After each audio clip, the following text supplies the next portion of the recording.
నేను ఒక విషయం మీ అందరికీ చెప్తున్నాను. గోదావరిలో నీళ్లున్నాయి.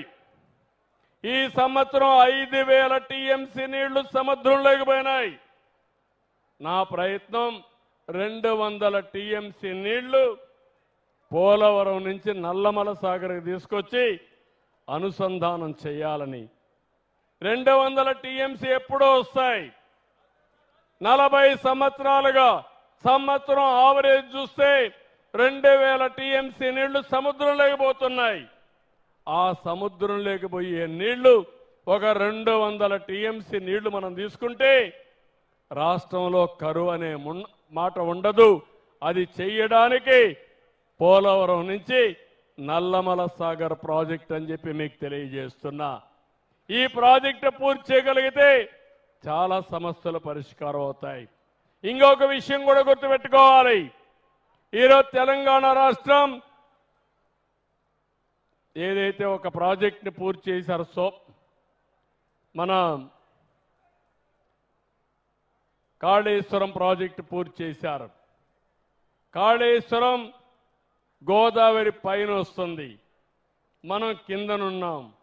విభజన జరిగిన తర్వాత కాళేశ్వరం ప్రాజెక్టు పూర్తి చేసుకున్నప్పుడు మనం ఏమాత్రం అభ్యంతరం చెప్పలేదు. దానికి కారణం అక్కడ తెలుగు వాళ్ళే ఉన్నారు.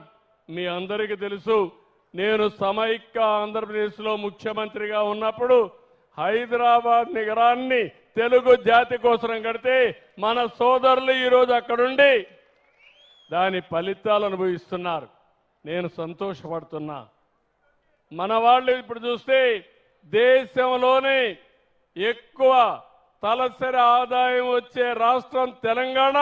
దానికి ఫౌండేషన్ వేసిన పార్టీ ఆ రోజు ఎన్డీఏ అని చెప్పి కూడా నేను మీకు తెలియజేస్తున్నా. అయితే దానికంటే మించిన అమరావతి రాజధాని వస్తుంది. మీరు అమరావతి రాజధానిలోనే మీటింగ్ పెట్టారు. ఈరోజు పనులన్నీ మీరు చూస్తున్నారు, ఫాస్ట్గా ముందుకు వస్తున్నాయి. హైదరాబాద్ నగరం కంటే ప్రపంచంలో ఒక మేటైన రాజధానిగా నంబర్ 1 రాజధానిగా అమరావతి తయారవుతుంది. అందుకని గోదావరి నుంచి నల్లమల సాగరు ఎవరికి అభ్యంతరం లేదు, ఎవరు అభ్యంతరం చేయాల్సిన పని లేదు. ఇది సముద్రంలోకి పోయే నీళ్లు.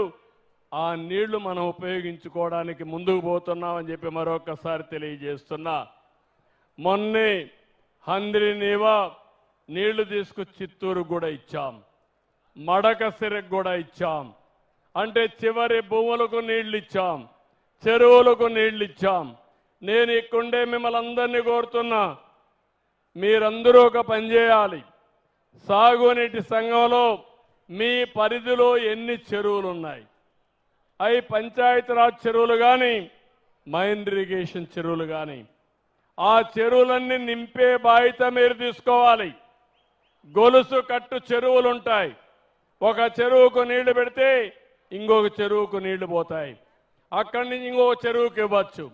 ఓసారి గొలుసు కట్టులు లేకపోతే అక్కడక్కడ చెరువులుంటే దానికి కూడా నీళ్లు ఇవ్వడానికి లిఫ్ట్ పెడదామా, లేకుంటే మొబైల్ లిఫ్ట్ పెడదామా, అక్కడ కూడా నీళ్లు ఇచ్చే బాధ్యత తీసుకోవాలి.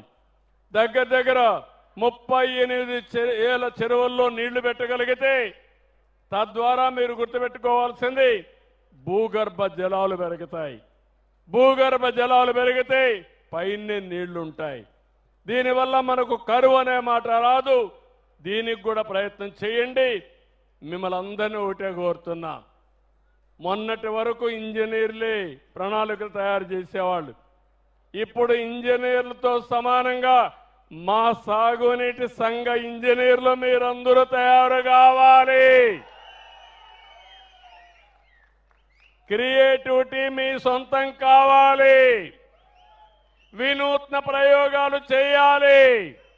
నీటి సమస్య పరిష్కారం చేయాలి.